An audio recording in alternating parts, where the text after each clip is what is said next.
Assalamualaikum warahmatullahi wabarakatuh. Perkenalkan, nama saya Tugu Prihatin dari kelas 3 Perbankan Syariah A, NIM 1917202039. Di video ini, saya akan meresum pertemuan pertama sampai pertemuan keempat mata kuliah ekonomi manajerial, di mana materinya ada ekonomi manajerial dan konsep permintaan serta penawaran. Langsung saja ke materi yang pertama, ada ekonomi manajerial dan teorinya. Apa sih yang dimaksud dengan ekonomi manajerial? Nah, ekonomi manajerial adalah aplikasi teori ekonomi dan perangkat analisis ilmu keputusan untuk membahas bagaimana suatu organisasi dapat mencapai tujuan dengan cara yang efisien. Masalah keputusan manajemen timbul dalam apa saja? Ada dalam organisasi profit organization, perusahaan nirlaba, dan badan pemerintah. Suatu perusahaan atau organisasi dapat memecahkan masalah keputusan manajemen dengan menerapkan teori ekonomi dan ilmu keputusan. Nah, teori ekonomi ada dua macam, yaitu teori ekonomi mikro dan teori ekonomi makro. Teori ekonomi mikro membahas tentang konsumen individu, pemilik sumber daya, dan perusahaan bisnis. Sedangkan teori ekonomi makro membahas tentang output, pendapatan, pekerjaan, konsumsi, investasi, harga secara total, dan agregat secara keseluruhan. Sedangkan ilmu keputusan ada matematika ekonomi dan ekonometri. Matematika ekonomi berfungsi untuk memformalkan atau menggambarkan dalam bentuk persamaan model ekonomi yang dipostulatkan oleh teori ekonomi. Sedangkan ekonometri yaitu menerapkan peralatan statistik pada dunia nyata untuk mengestimasi model yang dipostulatkan oleh teori ekonomi dan untuk peramalan. Nah, bicara tentang perusahaan, kita harus tahu dulu nih, apa itu teori perusahaan. Pertama, perusahaan merupakan suatu organisasi yang menggabungkan dan mengorganisasikan berbagai sumber daya dengan tujuan untuk memproduksi barang atau jasa untuk kemudian dijual kepada masyarakat. Lalu, apa sih fungsi perusahaan? Fungsi perusahaan itu membeli sumber daya atau input berupa tenaga kerja, modal, dan bahan mentah untuk kemudian diubah menjadi barang dan jasa lalu dijual kepada masyarakat. Yang ketiga, pemilik sumber daya berupa pekerja dan pemilik modal, tanah, dan bahan mentah menggunakan pendapatan yang diperoleh dari penjualan jasa atau sumber daya untuk membeli barang dan jasa yang diproduksi oleh perusahaan. Lalu, apa itu tujuan perusahaan? Sebenarnya tujuan utama perusahaan adalah untuk memaksimumkan kekayaan atau nilai perusahaan. Nah, namun dalam menjalankan sebuah perusahaan, pastilah kita mengalami kendala-kendala dalam mengoperasikannya. Apa saja kendala-kendalanya? Pertama adalah keterbatasan ketersediaan input-input penting. Kedua, ada kendala hukum yang dihadapi perusahaan. Contohnya, upah minimum, standar kesehatan dan keselamatan, standar emisi polusi, serta undang-undang pelarangan praktik bisnis yang tidak jujur. Lalu, ada keterbatasan ruang pabrik atau gudang dan dana modal. Selanjutnya, kita masuk kepada materi yang kedua, yaitu konsep permintaan serta penawaran. Pertama, konsep dasar permintaan. Jadi, sebenarnya permintaan itu apa sih?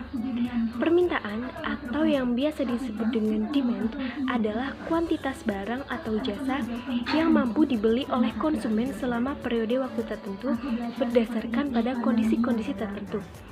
Fungsi permintaan adalah sebagai berikut. Nah, fungsi tersebut menunjukkan hubungan antara kuantitas yang diminta dengan sekumpulan variabel spesifik yang mempengaruhi permintaan dari barang atau jasa tersebut. Nah, selanjutnya ada faktor-faktor yang mempengaruhi permintaan. Pertama, ada harga barang atau PX. Kedua, pendapatan konsumen atau I. Ketiga, harga barang atau jasa yang terkait atau PR. Keempat, ekspektasi konsumen terhadap barang atau jasa di masa depan atau PE.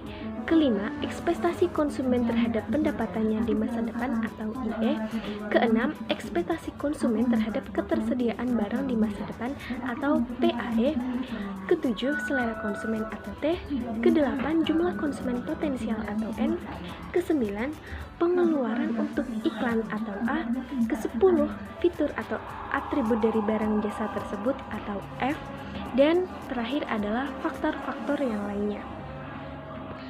Lalu, kita lanjut ke pengaruh perubahan variabel terhadap permintaan.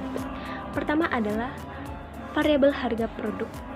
Harga produk bersifat negatif.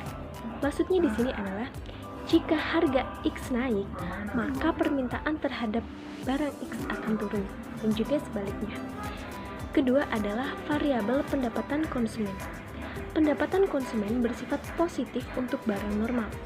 Maksudnya di sini adalah jika pendapatan konsumen naik, maka permintaan terhadap barang X akan naik dan juga sebaliknya. Namun, pendapatan konsumen itu bersifat negatif untuk barang interior. Jika pendapatan konsumen naik, maka permintaan terhadap barang interior tersebut akan turun dan juga sebaliknya. Nah, dari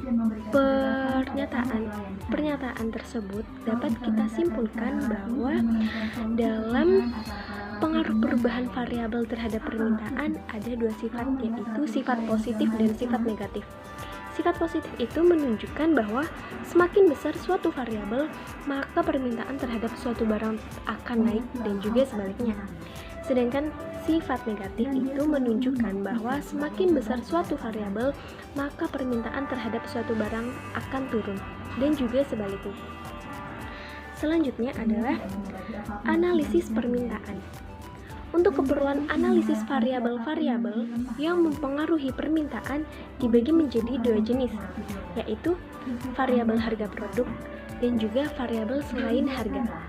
Variabel selain harga disebut juga dengan demand determinants dan biasanya dibuat konstan atau ceteris paribus.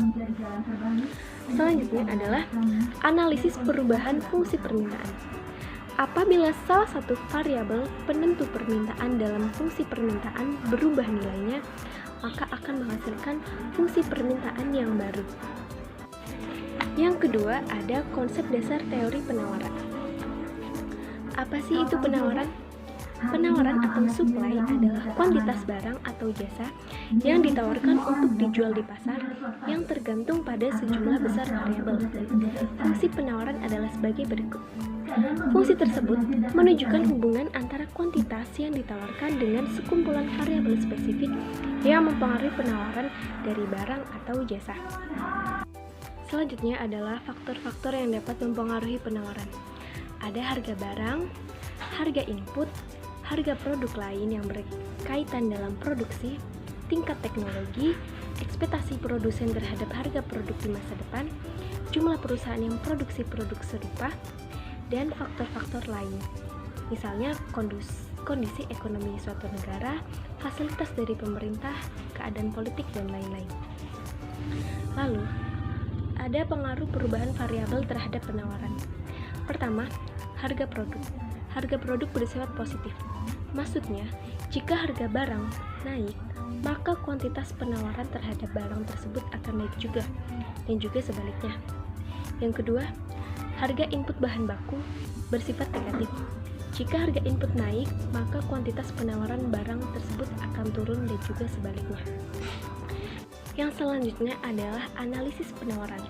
Variabel-variabel yang dibutuhkan untuk menganalisis penawaran ada dua, yaitu variabel harga produk dan variabel selain harga, yang disebut juga dengan supply determinants, dan biasanya dibuat konstan atau ceteris paribus.